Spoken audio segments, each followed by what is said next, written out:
Oremos ao nosso Deus. Pai nosso que estás nos céus, estamos agradecidos pela vida, agradecidos por tudo que tens feito por nós. Pedimos que a tua presença, através do teu Espírito Santo, se faça neste momento conosco, para que possamos entender o que nós iremos estudar e que possamos ter pleno conhecimento da tua vontade e colocá-la em prática em nossa vida. Pedimos, Pai, que abençoes todos os que estudam conosco a Bíblia, todos que nos escrevem pedindo orações. Tu conheces os problemas que cada um enfrenta, dê vitórias conforme a tua santa vontade. Pedimos que abençoes Donato, que está aniversariando hoje. Também abençoes o Daniel Nunes, a Aparecida, o Lau Kriegel e família, Maria Helena. Ela pede especialmente orações pela prima Jane. Ela fraturou a perna, já fez 3 cirurgias. E que tu abençoes que ela consiga a recuperação. Abençoes também Maria de Jesus, Tereza Lima Nascimento, Ana Assis, Manuel Fernandes, Ednair Braga, Maria Angélica, Elisandra Santos e todos os demais familiares desses nomes que nós citamos. Que tu dês bênçãos e vitórias a cada um conforme a tua santa vontade. Perdoe os nossos pecados em nome de Jesus. Amém. Estamos continuando o nosso estudo desta semana, falando sobre Josué e a liderança que ele começou a exercer sobre o povo de Israel. E Deus deu então a receita para o sucesso de Josué na liderança do povo de Israel. Quando Josué assumiu o comando, ele recebeu a ordem, então, para atravessar o Rio Jordão, para conquistar a terra prometida, para dividir a terra de Canaã, juntamente com todas as tribos. E também Deus disse para Josué que o serviço que eles deveriam agora fazer seria de acordo com a obediência à lei de Deus. O povo de Israel passou a ser o herdeiro das promessas que Deus havia feito a Abraão, e agora eles já estavam tomando posse dessa nova terra, a terra de Canaã. Agora, Deus, ele 2 vezes, pelo menos aqui no início de Josué, no capítulo 1, pelo menos 2 vezes, Deus disse a Josué para que ele fosse forte e corajoso. Josué capítulo 1, versos 7 a 9 diz assim: Seja somente forte e muito corajoso. Tenha o cuidado de cumprir toda a lei que meu servo Moisés lhe ordenou. Não se desvie dela nem para um lado nem para o outro. Assim você será bem-sucedido em tudo o que fizer. Relembre continuamente os termos deste livro da lei. Medite nele dia e noite para ter certeza de cumprir tudo o que nele está escrito. Então você prosperará e terá sucesso em tudo o que fizer. Esta é minha ordem, seja forte e corajoso. Não tenha medo, nem desanime, pois o Senhor seu Deus estará com você por onde você andar. Pelo menos 2 vezes aqui, nesses 3 versículos, Deus diz para Josué: seja forte e corajoso. Os problemas que Josué iria enfrentar seriam grandes, assim como Moisés enfrentou muitos problemas durante os 40 anos que ele esteve à frente do povo de Israel. Mas Moisés, ele era forte e ele era corajoso, ele tinha um relacionamento muito íntimo com Deus e por isso Moisés conseguiu ficar durante todo esse tempo à frente do povo de Israel. E agora Deus diz para Josué: seja forte e corajoso. Por quê? Muitos desafios eles iriam enfrentar e esses desafios pareciam ser intransponíveis. A primeira grande dificuldade que eles iriam ter era a cidade de Jericó. Jericó era cercada por muros altos, muralhas, e muralhas muito largas. Elas podiam passar carros em cima dessas muralhas e também até casas haviam em cima das muralhas.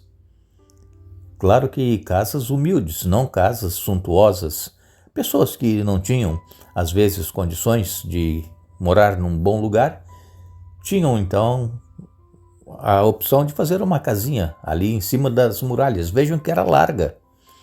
E os israelitas, eles eram nômades. Eles viviam andando de um lado para o outro.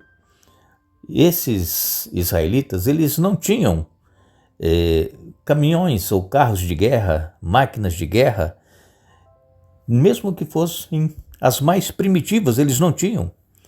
E Jericó era uma cidade muito fortificada. Então, humanamente falando, seria impossível Israel tomar essa cidade. Mas Deus ele disse o quê? Que ele estaria à frente, que Josué não deveria confiar nele, na sua força, na sua capacidade. Eu estarei com você, disse Deus para Josué, em Josué capítulo 1 e no verso 5. Então esse, irmãos, é o segredo da vitória. É nós colocarmos a nossa confiança plena em Deus. Ele pode derrubar qualquer obstáculo que estiver tentando nos impedir na nossa jornada espiritual. Deus, ele é poderoso para fazer muito mais do que nós pedimos ou pensamos. Mas nós precisamos ser fortes e corajosos. Obstáculos, problemas, dificuldades, todos nós vamos enfrentar em nossa vida espiritual. Mas se nós estivermos colocando Deus à frente dessa batalha, com certeza nós seremos vitoriosos, assim como Josué também obteve êxito ao ele entrar para possuir a terra de Canaã.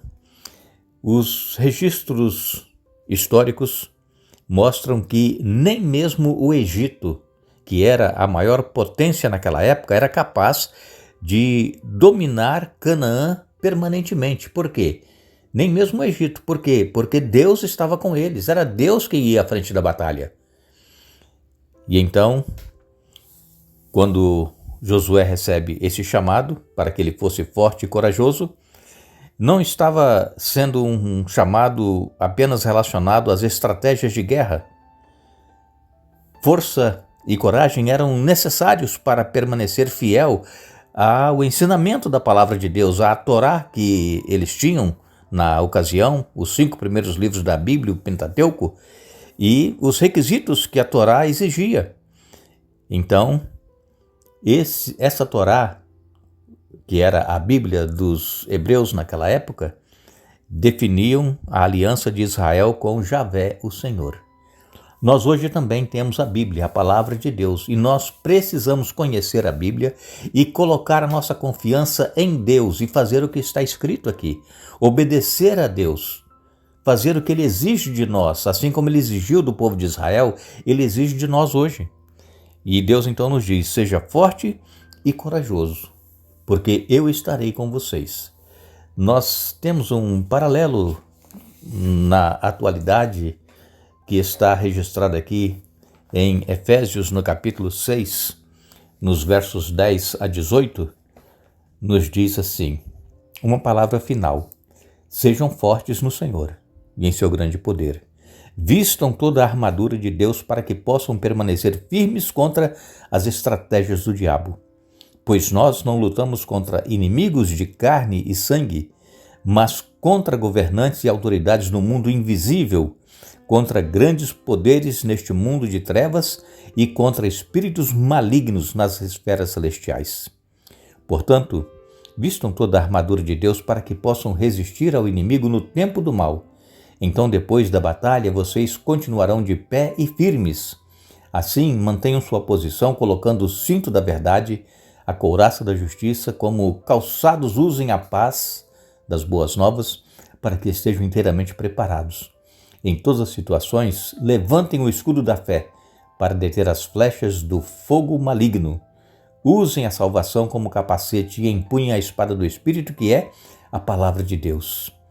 Orem no Espírito em todos os momentos e ocasiões. Permaneçam atentos e sejam persistentes em suas orações por todo o povo santo. Aqui então o apóstolo Paulo traz a armadura que nós, os cristãos, precisamos usar nesta luta contra os inimigos invisíveis. Como diz aqui a palavra de Deus, os poderes deste mundo de trevas contra espíritos malignos nas esferas celestiais. E ele traz essa armadura. O apóstolo Paulo usou aqui como ilustração a armadura que os soldados romanos usavam. Ele diz aqui que para que os cristãos pudessem resistir, eles precisavam então usar o cinto da verdade, precisavam usar a couraça da justiça, calçar e usar a paz das boas novas para que estejam inteiramente preparados. Levantem o escudo da fé para deter as flechas do fogo maligno. Usem a salvação como capacete e empunhem a espada do Espírito, que é a palavra de Deus. Então, esta é a armadura que nós temos que usar para enfrentar os inimigos invisíveis, os demônios que estão por toda parte tentando o povo de Deus, tentando as pessoas para fazerem o mal e aqueles que são fiéis a Deus para se desviarem do caminho do Senhor. Mas o segredo maior, além de usar essa armadura, está aqui no verso 18. Orem no Espírito em todos os momentos e ocasiões. Permaneçam atentos e sejam persistentes em suas orações por todo o povo santo. O segredo da vitória está na oração. Precisamos conhecer a palavra de Deus, usar a espada do Espírito, usar o escudo da fé, usar o capacete da salvação, usar o cinto da justiça, o cinto da verdade, a couraça da justiça. Enfim, nós precisamos estar cobertos de proteção. O inimigo ele é astuto. Ele procura nos derrubar de todas as formas e maneiras, mas se nós estivermos usando essa armadura do cristão e a oração, nós seremos vitoriosos. Hoje nós estamos cumprindo a missão que Cristo nos deixou e enfrentamos desafios semelhantes aos desafios que Josué enfrentou para possuir a terra. E nós então travamos uma guerra contra nossas próprias tendências pecaminosas, contra os poderes, contra as autoridades espirituais deste mundo de trevas. Assim como Josué, nós temos a garantia da presença de Jesus, porque ele disse em Mateus 28:20, eis que eu estou com vocês todos os dias, até o fim dos tempos. A presença do Senhor é a certeza da vitória. Mas se nós não estivermos buscando ouvir a voz de Deus, lendo a Bíblia, Deus falando conosco, se nós estivermos fazendo as nossas próprias vontades, seguindo os nossos próprios desejos, Deus ele não estará conosco. Então o segredo da vitória é buscar a presença de Deus, ter a certeza de que Ele está conosco até o fim dos tempos e estarmos usando a armadura do cristão, que está aqui em Efésios capítulo 6, versos 10 a 18, e também orando em todo o tempo no Espírito. Assim nós seremos fortes e assim nós seremos vencedores. Agradecemos uma vez mais a todos vocês que estiveram conosco hoje estudando a Bíblia. Retornaremos amanhã, dando sequência ao estudo desta semana, e queremos desejar a todos vocês um bom dia e que Deus os abençoe.